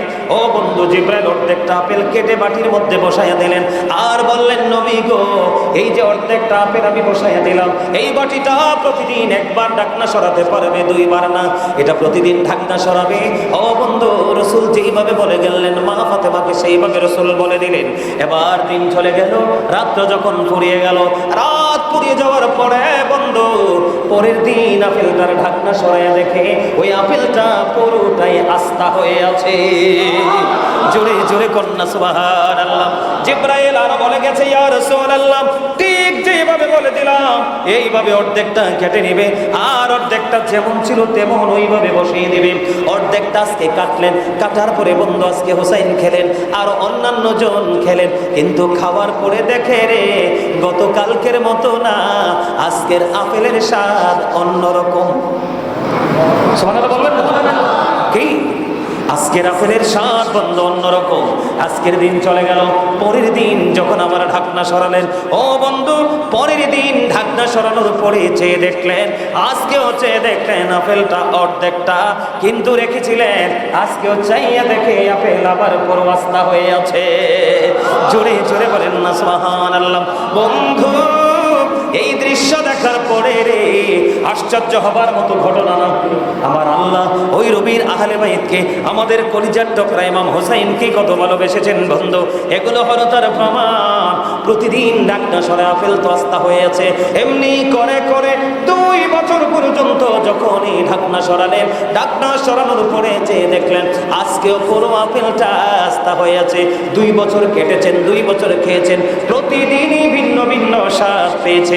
একদিনের স্বাদ আর একদিনের স্বাদের সাথে মিলে নাই। 2 বছর পরে আল্লাহর কুদরতে আপেলটা অদৃশ্য হয়ে যায়। জোরে জোরে কন্যা সুবহানাল্লাহ।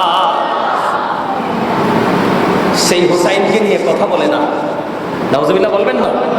কিছু বুঝছেন? হ্যাঁ, আর আপনি আমি বাজারে আছে, তারপরে নসিবে জুটে না।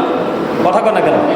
আপনি আমি বাজারে যাই, মার্কেটে যাই, চোখে দেখি না, তারপরে কিন্তু রিজিকে নাই। উনি জমিনে চেয়েছে, আসমান থেকে বাজার বরাদ্দ হয়ে গেল। সুবহানাল্লাহ বলেন। শুধু কি এখানেই শেষ? না না না, ও বন্ধু শুধু এখানেই শেষ নয়। ইমাম হুসাইনকে নিয়ে কথা বললে বন্ধু শেষ হবে না বন্ধু। আমার দিকে তাকান। একদিন গ্রাম্য লোক মনে মনে নিয়ত করলেন, গ্রামের মানুষ মান্যত করে না, প্রথম গরু বাচ্চা দিলে দুধটা কোনো আলেমকে বা আল্লাহর ওলিকে খাওয়াবো অথবা হুজুর দাওয়াত দিয়ে খাওয়াবো, এমন অনেক মান্যত করে না। এখনো কিন্তু এগুলো বাংলাদেশে আছে, আছে না নাই? একদিন এক গ্রাম্য লোক আমার নবীজির দরবারে একটা হরিণের বাচ্চা উপহার দিলেন। কি দিলেন? হরিণের বাচ্চা। অত্যন্ত সুন্দর হরিণের বাচ্চা তো নিশ্চয়ই দেখেছেন, অত্যন্ত মায়াবী হরিণের বাচ্চা যখন দিলেন, বাচ্চাটা দেওয়ার পরে আমার রাসূল কি করলেন? ইমাম হাসান রাদিয়াল্লাহু তাআলা আনহুকে দিয়ে দিলেন। এই দৃশ্য দেখে ফেলেছেন ইমাম হুসাইন। ইমাম হুসাইন একটা ডাক দিয়ে বললেন, নানা নানা গো, ভাইজানকে তুমি হরিণ দিয়েছ, আমারও তো আরেকটা হরিণ লাগবে। সুবহানাল্লাহ বলেন না? আরো জোরে বলেন না? এবার বন্ধু নবীজির কাছে আসছে একটা হরিণীর বাচ্চা। একটা হরিণী হরিণের বাচ্চা, কিন্তু রসুলের কাছে হরিণের প্রার্থী হলো দুইজন, ইমাম হাসান হুসাইন। বন্ধুরে আমার, ইমাম হুসাইন চাইতে দেরি, আমার নবীজি চেয়ে দেখলেন সামনের দিক দিয়ে একটা বড় হরিণ আর একটা বাচ্চা হরিণ পাগলের মতো আমার নবীজির দিকে দৌড়ে ছুটে আসছে। বন্ধুরে আমার, আমার নবীজির কাছে যখন আসলো ওই হরিণী, মা হরিণী তার জবান খুলে গেল, আমার নবীজিকে সালাম জানালেন আর বলতে লাগলেন, নবী, নবী গো, ওই যে একটু আগে আপনাকে হরিণের বাচ্চা দেওয়া হয়েছে, ওই বাচ্চার মা আমি আমার দুইটা বাচ্চা, আর একটা বাচ্চা আমি মা হয়ে আপনার কাছে নিয়ে আসলাম, আপনার কলিজার টুকরা হোসাইনকে দিয়ে শান্ত করে দেয়। হরিণীর জবান বন্ধ করে গেছে। আল্লাহর কুদরত থেকে সেই হুসাইনকে নিয়ে আমাদের দেশের আলেমরা অনেকেই, অনেক আলেমরা নামদারি কথা বলে না, মানুষকে বন্ধ গোমরা করে দিচ্ছে, মানুষকে অন্ধকারাচ্ছন্ন করে দিচ্ছে। ও বন্ধু, ইয়াজিদকে সামনে নিয়ে আসছে, এতে বোঝা যায় তারা ইয়াজিদের প্রেতাত্মা ছাড়ার কিছুই না। ঠিক কিনা বলেন? শুধু কি এখানে ক্ষান্ত? না না না বন্ধু, শুধু এখানেই শেষ নয়। ইমাম হুসাইন রাদিয়াল্লাহু তাআলা কত প্রেম, কত প্রেমের খবর। একদিন আমার নবীজিকে তিনি ঘোড়া বানাইলেন।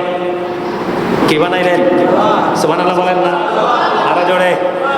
তো নবীর তো কলিজার টুকরা ইমাম হুসাইন আমার নবীজিকে বললেন, নানা, নানা গো, নানা, আজকে তুমি ঘোড়া হইবা, আমি হুসাইন হব সেই ঘোড়ার সাওয়ার গো। আমার নবীজিও রাজি হয়ে গেলেন। সুবহানাল্লাহ বলেন না। রাজি হওয়ার পরে এবার বললেন, নানা, আমার নবীজিকে ঘোড়া বানাইয়া নবীজির উপর উঠে গেলেন, উঠে বসে গেলেন। নবীজিকে প্রশ্ন করলেন, নানা, নানা গো, তুমি বলে দাও না, তুমি দামি না কি আমি দামি? সুবহানাল্লাহ বলবেন না? আমার আপনারা বোঝা পান না, ওয়াজ মজা পান? এমন প্রেমের খবর শুনলে কেউ চুপ থাকতে পারে? হ্যাঁ, নবীজিকে কি বলে? নানা গো, তুমি বলো না, তুমি দামি না আমি দামি। এবার আমার নবীজি একটা ডাক দিয়ে বললো, নানা, তুমি বলে দাও, আমি দামি না তুমি বেশি দামি। এবার ইমাম হুসাইন একটা ডাক দিয়ে বলল, নানা গো, তোমার চাইতে আমি বেশি দামি। নবীজি আশ্চর্য হয়ে গেলেন, তার উত্তর শুনে অবাক হয়ে গেলেন, নানা গো, তুমি আমার চেয়ে বেশি দামি কয় হও? কেমন করে আমাকে একটু বলো না। আমার নবীজি বলতেছে, তুমি বলো না কেমন করে তুমি আমি নবীর চেয়েও দামি হয়ে গেলা? নানা, নানা গো, আমার নানা তো রাহমাতাল লিল আলামিন, তোমার নানা তো আমার নানার মতো না। আরে আওয়াজ করে বলেন না সুবহানাল্লাহ। আমার নানা রাহমাতাল লিল আলামিন, তোমার নানা তো আমার নানার মতো না। ও গো নানা, শুধু তাই নয় গো, আমার মা তো খাতুনে জান্নাত ফাতেমা, তোমার মা তো আমার মায়ের মতো না। নানা, নানা গো, আমার বাবা শেরে খোদানি, তুমি তো আমার, তোমার বাবা তো আমার বাবার মতো না। এই দৃষ্টিকোণ থেকে নানা, আমি তোমার চাইতেও দামি। আমার রাসূল বলছে, আমি হুসাইন থেকে, হুসাইন আমার থেকে। সুবহানাল্লাহ বলেন আরো জোরে। আর সেই আহলে বাইতকে নিয়ে আপনার জবান দিয়ে কথা বের হয় না, আফসোস, অত্যন্ত দুঃখজনক। মনে রাখবেন, কিয়ামতের দিন মানুষ দেখতে পাবে পৃথিবীর বুকে কিয়ামতের আগে সবচেয়ে নিকৃষ্ট মানুষ হবে আমাদের মতো আলেমরা। তাদের মধ্যে খাবারের লোভ থাকবে, অর্থের লোভ থাকবে, দুনিয়ার বিলাসিতার লোভ থাকবে। এই লোভ লালসায় তারা কোরআন হাদিসের কোনো আইন কানুনের তোয়াক্কা করবে না। আপনার এলাকার মধ্যে শিল্পপতি আছে, এই শিল্পপতিকে সে কিভাবে তার প্রতি দুর্বল করবে, আসক্ত করবে, সেটার জন্য যত অপকৌশল আছে সব অকৌশল করে সেই শিল্পপতিকে হাতে নিয়ে সমাজকে ধ্বংস করবে। নাউজুবিল্লাহ বলেন। এটা হবে যদি আমরা শক্ত না থাকি, খুব অচিরেই এই অবনতি আমরা দেখতে পাবো। আমি এইরকম প্রেমের ওয়াজ করতে থাকলে করতেই থাকবো, কারণ কারবালা নিয়ে, ইমাম হুসাইন নিয়ে, আহলে বাইতকে নিয়ে আল্লাহ আমাকে যথেষ্ট গবেষণা করার তৌফিক দিয়েছে। আমিন বলেন আরো যারা বলেন আমিন। আমি এত বেশি বলতে পারবো, নবীর আহলে বাইতকে নিয়ে রাত্র শেষ হয়ে যাবে, আমি অদম গুনাহগারের বলা শেষ হবে না। কারণ আহলে বাইত, ইমাম হাসান হুসাইন, ও বন্ধু, এটা কোনো নাম নয়, ও বন্ধু, এটা কোনো নাম না, এটা হলো কুল কিনারাহীন এক মহাসমুদ্র। কথা বলেন না কেন? এটা এমন একটা সমুদ্র যেটার কোল কিনারা নাই, অবদ্ধ এপার ওপার নাই। এটা এত বড় দামি রে, যে ইমাম হুসাইনকে নিয়ে লিখতে গেলে বন্ধু সমস্ত পৃথিবীর কলমের কালি যদি বন্ধু একত্রিত করা হয়, সমস্ত পৃথিবীর কালিগুলো শেষ হয়ে যাবে রে। ইমাম হাসান হুসাইনকে নিয়ে লেখে শেষ করতে পারবে না।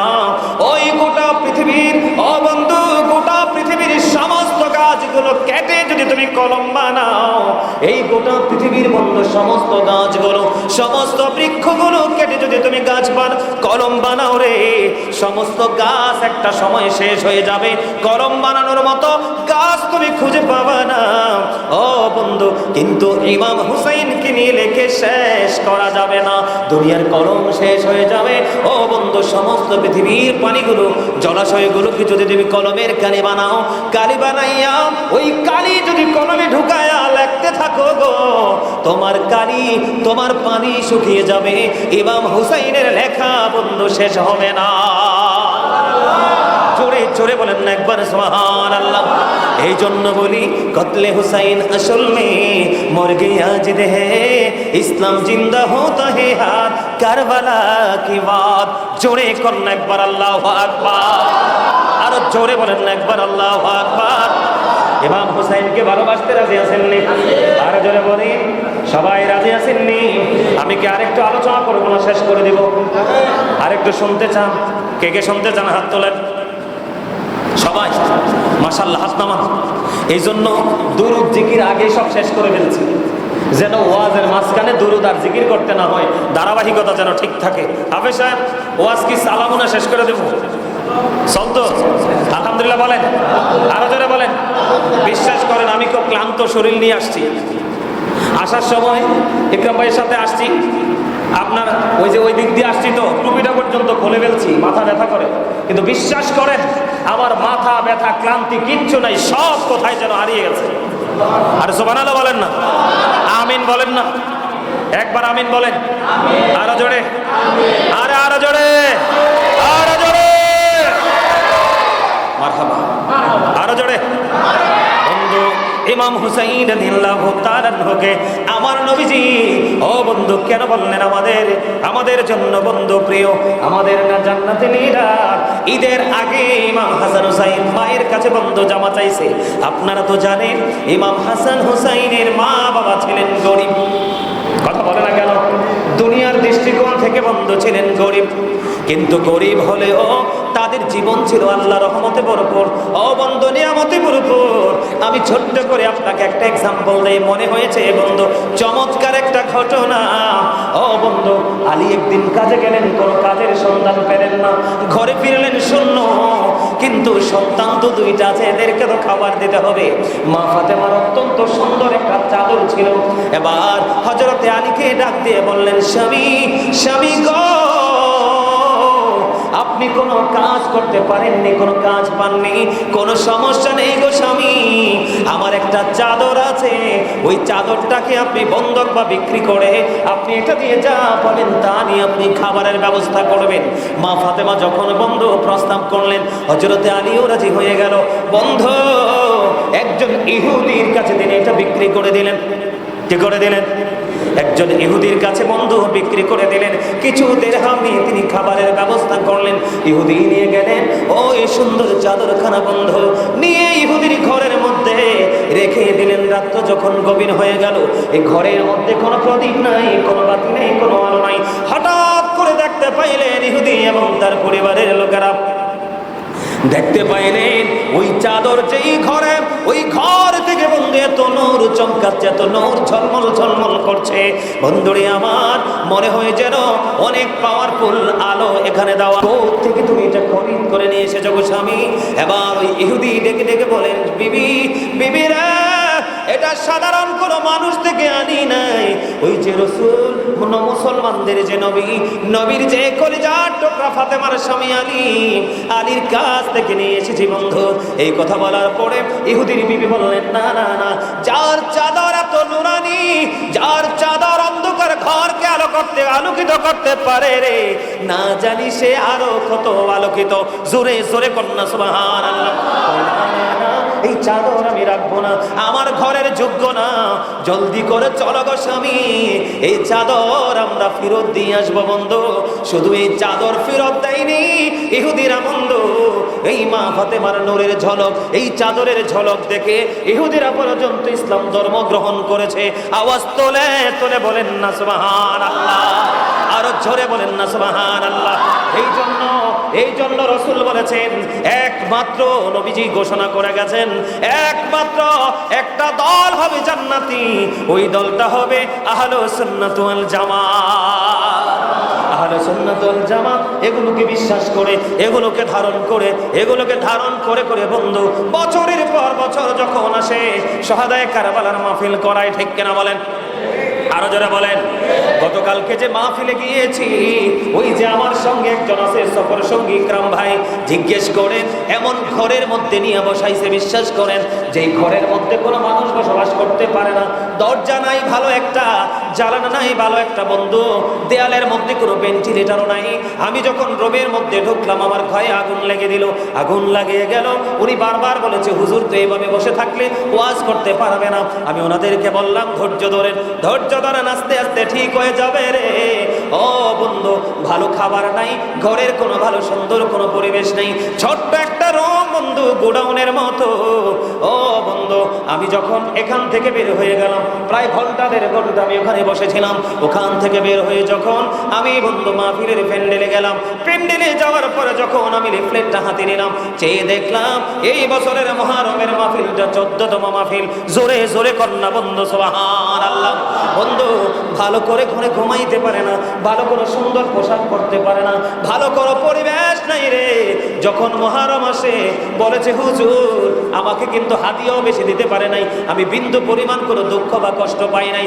আমি নিজে নিজে ভাবলাম যে আমরা তো অনেক ভালো আছি, এই মানুষটা ভালো খেতে পারে না, ভালো করতে পারে না, ভালো ঘরে ঘুমাইতে পারে না। উপরের দিকে তাকিয়ে দেখলাম বন্ধু, ভালো একটা ফ্যানও নাই। কিন্তু বন্ধু, কারবালার মাহফিল বিশাল বড় মাহফিল, অসংখ্য মানুষের উপস্থিতি বন্ধু, এটা আর তো কিছু নয়, এটা হলো নবীর আহলে বাইতের প্রতি গভীর ভালোবাসা। আমাকে বলল, হুজুর জীবন যতদিন থাকবে এই মুহররমের মাহফিল আমি করব, এই মুহররমের মাহফিলের মাধ্যমে আমি ইমাম হুসাইনের প্রেমের স্বাদ পাই। জোরে জোরে বলেন না সুবহানাল্লাহ। বন্ধুরে আমার, ও বন্ধু, প্রেমের মতো প্রেম তুমি করো, দুনিয়াও তোমার হয়ে যাবে জান্নাত, ময়রা তোমার সুখ পাওয়া লাগবে না, ঠিক কিনা বলেন? বন্ধুরে আমার, আমি যেটা বলতে চেয়েছিলাম ইমাম হুসাইনকে নিয়ে এমন বলতে পারবো, আলীকে নিয়ে বলতে পারবো, বলার কোনো শেষ নাই রে। ও বন্ধু, ইমাম হাসান হুসাইন দুই ভাই মায়ের কাছে জামা চাইলেন, কিন্তু তারা তো গরিব ছিলেন, জামা তো বন্ধু দিতে পারলেন না। আমার আল্লাহ কি করলেন, জিব্রাইলকে বললেন, জিব্রাইল রে যাও যাও, জান্নাত থেকে পোশাক নিয়ে যাও আমার হাবিবের কলিজার টুকরার জন্য। এবার বন্ধু, মা ফাতেমা কিন্তু বুঝতে পারে নাই জিব্রাইল কি করলেন, দরজার কড়া নাড়া দিলেন, দরজা খুললো। দরজা খোলার পরে দেখলেন আপনার হাসান হুসাইনের পোশাক, জান্নাতি পোশাক দিয়ে গেল। এই খবর আমার নবীজির কাছে জানিয়ে দিলেন মা ফাতেমা। ফাতেমা ডেকে ডেকে বললেন, বাবা বাবা গো, আপনার কলিজার টুকরাদের ব্যবস্থা হয়ে গেছে পোশাকের। এবার একজন দর্জি এনে পোশাক দিয়ে গেছে। সুবহানাল্লাহ বলেন না। কার দর্জি? ইমাম হাসান হুসাইন দুই ভাইয়ের দর্জি হলো ওই যে জিব্রাইল। আমার নবীজি ডাক দিয়ে বললেন, মা মা গো, এটা পৃথিবীর কোন দর্জি না গো, এটা জান্নাত থেকে জান্নাতে খাদেম জিব্রাইলের মাধ্যমে আমার আল্লাহ জান্নাত থেকে পোশাক পাঠাইছে। জোরে জোরে কন্যা সুবহানাল্লাহ। শুধু এখানে ক্ষান্ত নয়, আরো প্রেমের খবর বন্ধু শোনেন। দুই ভাই একদিন হাতের লেখা লিখলেন, লিখিন আমরা, দুই ভাই একদিন হাতের লেখা লিখলেন। হাতের লেখা লেখার পরে বন্ধু চলে গেলেন কার কাছে? নবীজির কাছে। নবীজিকে বললেন, নানা নানা গো, আমাদের কার লেখা বেশি সুন্দর, আপনি একটু ফয়সালা দিয়ে দেন। এই ফয়সালা দেওয়াতে বলার পরে আমার নবীজি বললেন, তুমি তোমার বাবার কাছে যাও। এবার যখন হযরতে আলীর কাছে আসলেন, বাবা বাবা গো, দুই ভাই হাতের লেখা লিখেছি, আমাদের হাতের লেখা কার হাতের লেখা বেশি সুন্দর, আমাদেরকে তুমি একটুখানি বলে দাও গো বাবা। এই কথা বলার পরে হযরতে আলী বললেন, না না না, তোমরা চলে যাও তোমাদের মায়ের কাছে। এবার মা খাতুনে জান্নাত ফাতেমার কাছে চলে গেল বন্ধু। ফাতেমার কাছে যখন চলে গেলেন, ফাতেমার কাছে চলে যাওয়ার পরে বললেন, মা মা গো বলো না আমাদের কার হাতের লেখা বেশি সুন্দর। এবার মা ফাতেমা একটা ডাক দিয়ে বললেন, বাবা বাবা গো, আমার কাছে কিছু মূর্তি আছে। কি আছে? কিছু মূর্তি। আবার মূর্তি মনে করেন না, কিছু মূর্তি আছে, আমি তোমাদের দিকে এগুলো নিক্ষেপ করব। কি করব?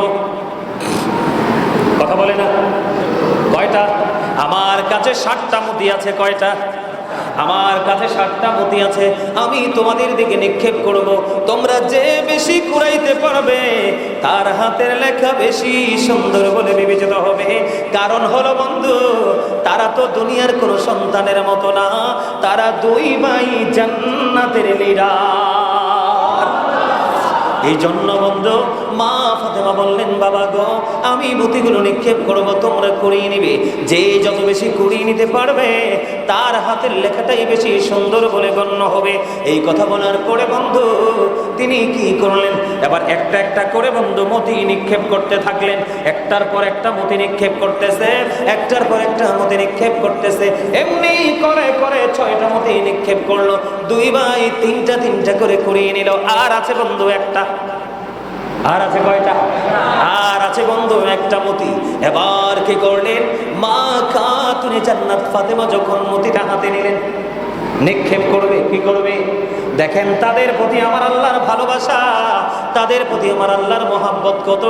এই কারণে আল্লাহ বলেছেন, কুল্লা আসআলুকুম আলাইহি আজরান ইল্লাল মাওয়াদ্দাতা ফিল কুরবা। হাফেজা বাসিনিও আমার আল্লাহ আবার মনে করিয়ে দেন, আমার আল্লাহ বলেছে, হাবিব আপনি জানিয়ে দেন, আমি যে তোমাদের কাছে পয়গাম নিয়ে আসলাম, সত্যের সন্ধান নিয়ে আসলাম, রিসালাতের বাণী নিয়ে আসলাম, নিয়ামতের খবরগুলো দিয়ে দিলাম, আমি তোমাদের কাছে এর বিনিময় কিচ্ছু চাই না, চাই শুধু আমার আহলে বাইতের ভালোবাসা।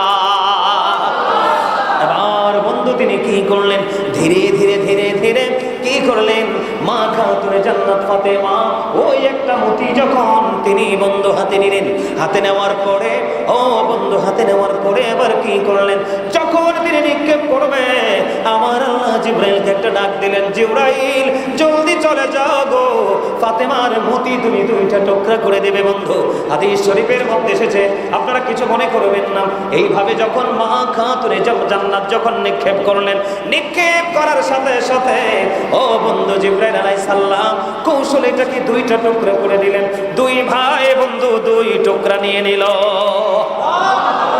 এবার মাকে ডেকে বললেন, বন্ধু 7টা মতি তো করিয়ে নিলাম, মা মা গো বলে দাও না কার হাতের লেখা বেশি সুন্দর। এবার মা ফাতেমা ফয়সালা দিল, তোমরা মতি যেহেতু সমান সমান করে কুড়িয়ে নিলে, তোমরা দুই ভাইয়ের হাতের লেখাই সমান সুন্দর, কারোরটা কম বা বেশি না। আমরা সেই হুসাইনি কাফেলার সদস্য, ঠিক কিনা বলেন? আমরা জীবন দিব, ঈমান ঠিক কিনা বলেন? আমরা আমাদের জীবনের অনেক কিছু কোরবানি করব, কিন্তু ইমাম হুসাইনের ভালোবাসাকে কোরবানি করব। কথা বলেন, করব? ইমাম হুসাইনের প্রতি ভালোবাসা, এত মহাব্বত, এত প্রেম, এগুলো বলে কি করা যায় না, শেষ করা যায় না। যায়। সম্মানিত উপস্থিতি, রাত বাজে কয়টা? 11:30। আর আলোচনা করব না, কারণ আমার আগামী 3 তারিখে মনে হয় ওই মসজিদে প্রোগ্রাম আছে, পাকপাঞ্জাতন না, আগামী 3 তারিখ জুলাই মাসের 3 তারিখ এই পাকপাঞ্জাতন মসজিদে প্রোগ্রাম আছে। ওই দিন আসলে ইমাম হাসান হুসাইন আহলে বাইতের জীবনের অন্য কোনো পার্ট নিয়ে আবার আপনাদের মাঝে এসে হাজির হয়ে যাব, কারণ মিলাদ কিয়াম করতে করতে আমাদের অনেক সময় শেষ হয়ে যাবে, ঠিক কিনা বলেন? সম্মানিত উপস্থিতি, আর শুধু এইটুকু বলে যাই, কারবালার মর্মান্তিক অধ্যায় এবং কারবালা কিভাবে কিভাবে কিভাবে কিভাবে কারবালা পর্যন্ত হয়েছে, কেন হয়েছে, এই বিষয়গুলো নিয়ে ওই 3 তারিখে আলোচনা করব। আপনারা থাকবেন, যাবেন।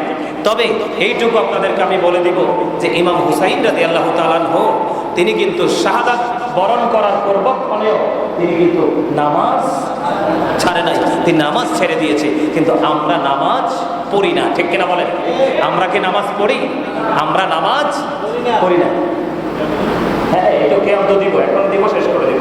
আলহামদুলিল্লাহ বলেন আরো জোরে। আমার আলোচনা কষ্ট